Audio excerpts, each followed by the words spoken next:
রাহমাতুল্লাহি ওয়া বারাকাতুহু। আপনি যখন ভালো কাজ করবেন, ভালো কাজ করতে গেলে আমাদের অলসতা আসে।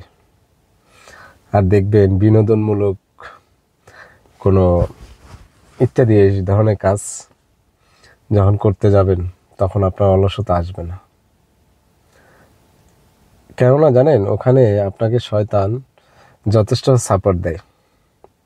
আর ভালো কাজ যখন করতে যাবেন, তখন শয়তান ওখানেও আপনাকে সাপোর্ট দেয়, তবে ওখান থেকে আপনি যাতে অবহেলা লাগে, অনীহা আসে, বিভিন্ন অজুহাত শয়তানে দাঁড় করায়।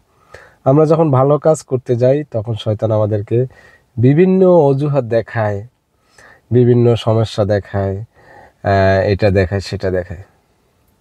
কিন্তু আমরা যখন খারাপ কাজ করতে যাই, তখন এগুলো দেখায় না। এখন আমরা যখন নামাজে দাঁড়াই, শয়তান আমাদেরকে বিভিন্ন রকমের বিভিন্ন ওয়াসওয়াসা দেয়, হ্যাঁ, যাতে এইটা মনে পড়ে, ওইটা মনে পড়ে। দেখবেন আপনি যখন নামাজে দাঁড়ান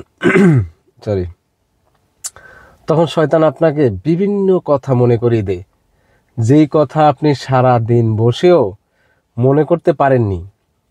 ঠিক আপনি যখন নামাজে দাঁড়িয়েছেন, ওই কথা আপনার মনে পড়ে গেছে, শয়তান মনে করিয়ে দেয়।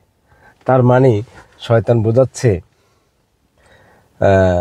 এতেই বোঝা যায় যে শয়তান আমাদের সাথে সবসময়ই আছে। কারণ ভালো কাজ দেখবেন অনীহা চলে আসে। তাই এই অনীহা থেকে বেরিয়ে আমরা যদি ভালো কাজটা করতে পারি, যেমন 5 ওয়াক্ত নামাজ আপনি আমি যাই কিছু করি না কেন, আল্লাহ তাআলা সর্বপ্রথম নামাজের হিসাব চাইবে। তো নামাজটা যদি আমরা 5 ওয়াক্ত ঠিক মতো আদায় করতে পারি, কিন্তু শয়তানের ধোঁকায় পড়ে অনেকেই হয়তো মিস করি আমরা, কিন্তু অনেকেই ভাবি এখন কি হবে, পরে পড়ি, 2 দিন পরে পড়ি। তো এটা হলো শয়তানের ধোঁকা।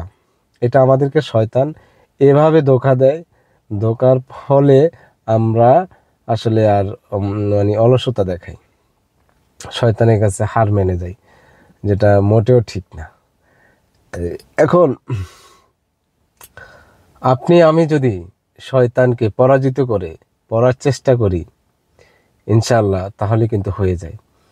তো আমরা যেটাই করি না কেন, যে কাজই করি না কেন, 5 ওয়াক্ত নামাজ যদি আপনি কন্টিনিউ করেন, আপনাকে একটা মানে কথা যদি আপনি সবসময় ভেতরে একটা জেদ রাখেন যে আমি যখন নামাজ পড়বো, আপনি যদি এটা মনে রাখেন যে আমি যখন নামাজে যাই, তখন শয়তান আমাকে এটা মনে করিয়ে দেয়, নামাজে অলসতা চলে আসে। এই কথাটা আপনি নামাজের সময় মনে করবেন যে শয়তান এখনই আসবে, সে আমাকে বাধা দিবে। নামাজের সময় হলে শয়তান আমাকে বিভিন্ন কাজ দেখায়, অজুহাত দেখায়। এই কথাটা আপনি নামাজের আগে, নামাজের সময় আপনি যদি তার সাথে যুদ্ধ করে কিছু দিন পার করতে পারেন, ইনশাল্লাহ পরবর্তী সময়গুলো দেখবেন শয়তান আর আপনার কাছে আসবে না, কারণ সে আপনার কাছ থেকে পরাজিত হবে। তো এভাবে যদি আমরা ট্রাই করি, হয়ে যায় কিন্তু। তো আসলে আমরা এভাবে অনেকেই ট্রাই করতে পারি না। এভাবে একটু জিদ করলে, ট্রাই করলে ইনশাল্লাহ হয়ে যায় ভালো কাজগুলো। তো ভালো থাকবেন সবাই। আসসালামু আলাইকুম ওয়া রাহমাতুল্লাহি ওয়া বারাকাতুহু।